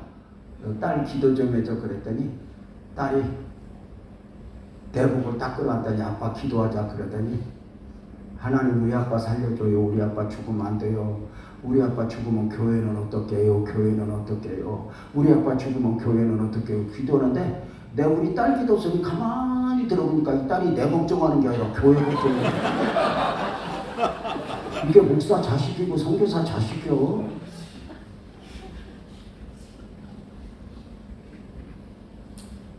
저는 그래서 지금도 목회 부흥회 가면 목자 자식들 보면 내가 꼭 기도를 해줘. 용돈을 주고. 고맙다. 고맙다. 우리도 우리인데 선교사예요. 우리 자녀들은 무슨 죄냐? 근데 그것이 교회 기도를 해. 우리 친구 목사님 교회 개척했는데 예배 드리고 나면은 그 7살짜리 애가 중간에 나가서 교회 안 온 집사들한테 다 전화 왔는데 뭐냐고.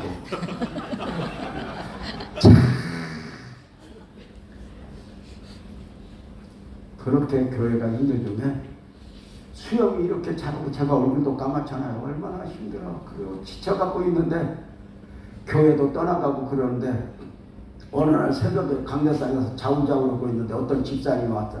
목사님, 집사님 웬일이야? 그랬더니 연금원금 키우더니 나 기도 받으러 왔어. 그래서 무슨 기도 받으려고? 그랬더니 이렇게 보더니 목사님 미안해, 나 교회 옮기려고.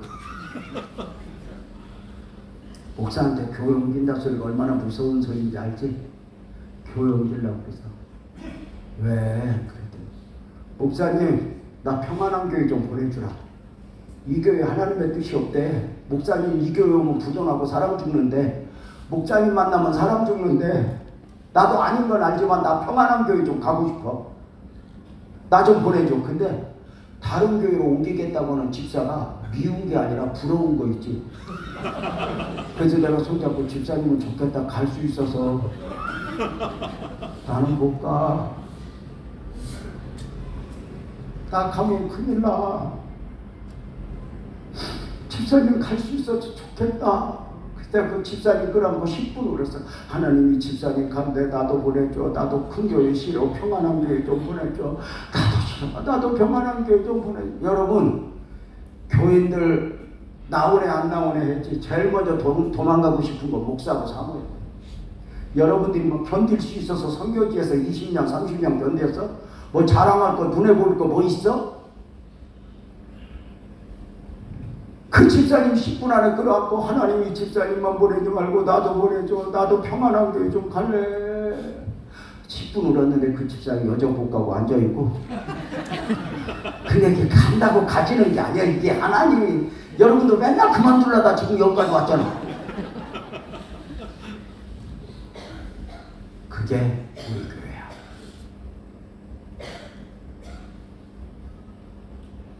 누구도 우리 교회 끝났다고 그랬고 다 이제 끝났다고 그랬어.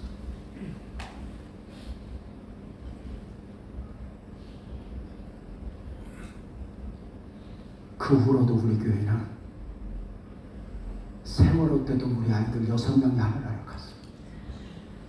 교회나 선교는 재주가 좋은 게 아니라 피와 눈물을 먹고 자라는 거야. 목사 피 빨아먹고 선교사 피 빨아먹고 되는 곳이야.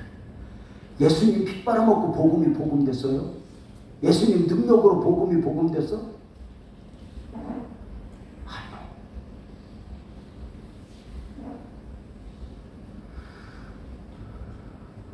누구도 끝났다고 말하는 그 교회 다 포기하고 싶고 그만두고 싶은 과정들, 어느 순간 하나님이 그때 붙잡아 여기까지 오게 하셨던 그 하나님. 여러분과 함께 찬송 하나 하고 오늘 첫 시간, 원래는 일찍 끝내자고 우리 아내하고 얘기했는데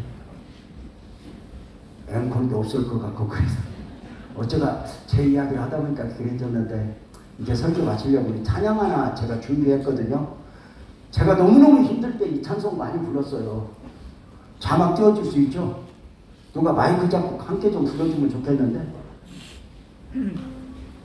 자막. 자, 마이크 잡고. 여기 찬양팀 박수 한번 쳐줘요. 네. 나 찬양 인도자 중에 저렇게 잘생긴 사람 오래간만에 봐. 이쁘다.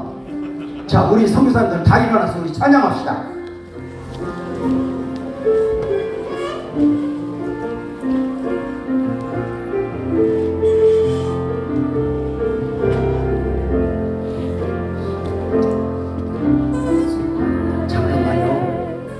제가 가장 힘들 때 우리 교인들하고 10번, 100번 부르면서 울었던 찬송이에요. 그리고 이제 제가 미리 한 가지 얘기하는데, 목사님 그렇게 아내가 아팠는데 어떻게 해요? 우리 아내가 지금 같이 왔는데 우리 아내는 지금은 나보다 더 건강해요. 지금은 무서워. 옛날에 아플 때가 헐 나왔다 그럴 때 생각도 있는데 하여튼 지금은 무서워. 그러니까 지금 하나님의 은혜가 그렇게 어느 순간에 덮어주시더라고요. 가장 힘들 때 눈물로 찬송 부르면서 이 찬송 속에 빠져서 하나님의 은혜를 입었던, 그리고 10번 100번 다짐했던 이 찬송, 여러분과 함께 울면서라도 한번 찬양하고 싶은데요, 말씀 묵상하면서 찬양합시다.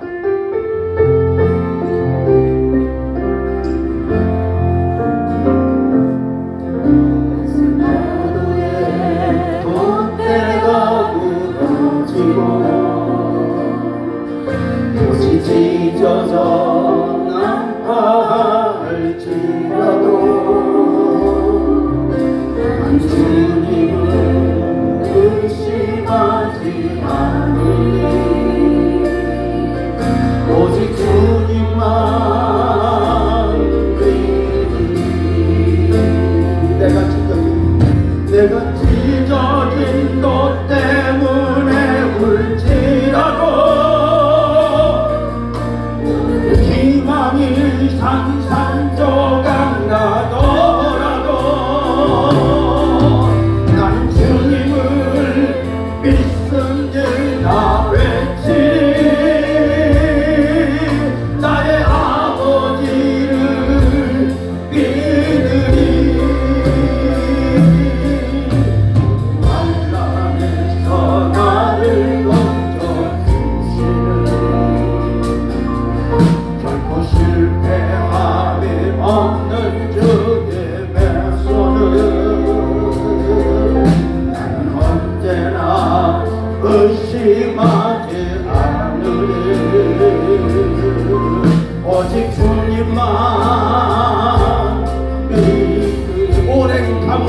의심하지 않으리. 오직 주님만 우리들의 소중한 것이 한순간에 사라져도 모든 교망이 사라진다 할지라도 나는 주님을 믿습니다 외치리. 나의 아버지를 믿으리. 것을 반드시 지키시는 결코 실수함이 없는 주님의 손을 나는 언제나 의심하지 않으리. 오직 주님만 조금만 더 빨리 처음부터 거센 파도에 도 부러지고 도시 찢어져 난파할지라도 난 주님을 의심하지 않으리. 오직 주님만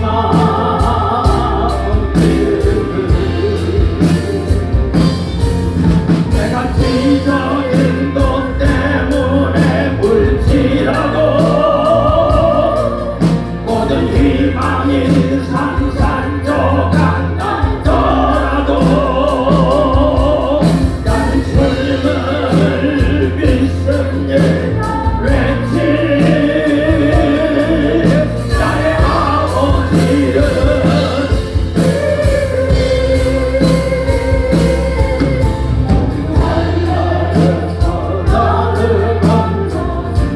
저는 이 찬송을 들으면서 불렀네. 때로는 10번도 20번도 불렀는데요. 목이 터져라 부르면서 주님을 봤나요? 신대상이 우리가 불러야 할 찬송이 뭘까요? 오직 주님만 우리 오랜 가뭄에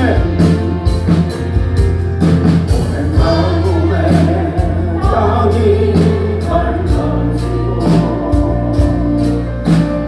식물이 말라 죽더라도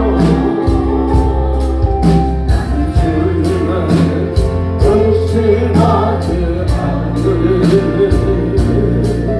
오직 주님만 믿으리. 그래요 소중한 것을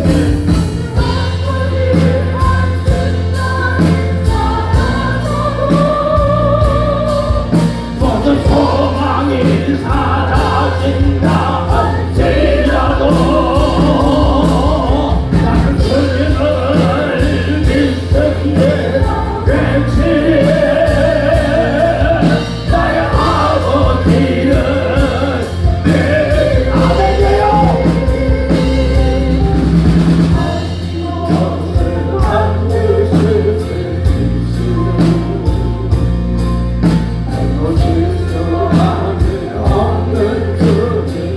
아버지 오늘 한분 한분 만져주세요. 의심하지 않으리.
목소리로 오직 주님만 오직 주님만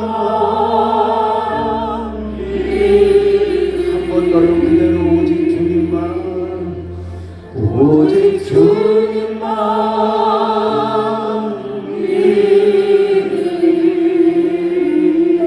그대로 두 손 번쩍 들고 눈 감아봐요.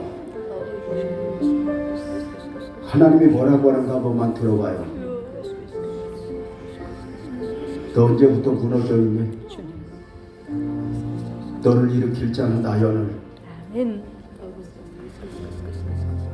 왜 포기하고 싶어 하니? 너 나 믿어? 내가 너희 하나님 맞아?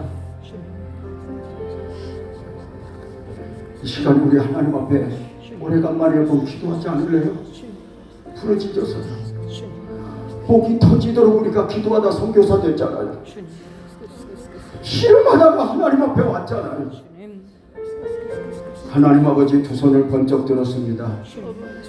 지금 존경하고 사랑하는 선교사님들 머리 위에 안수하여 주옵소서.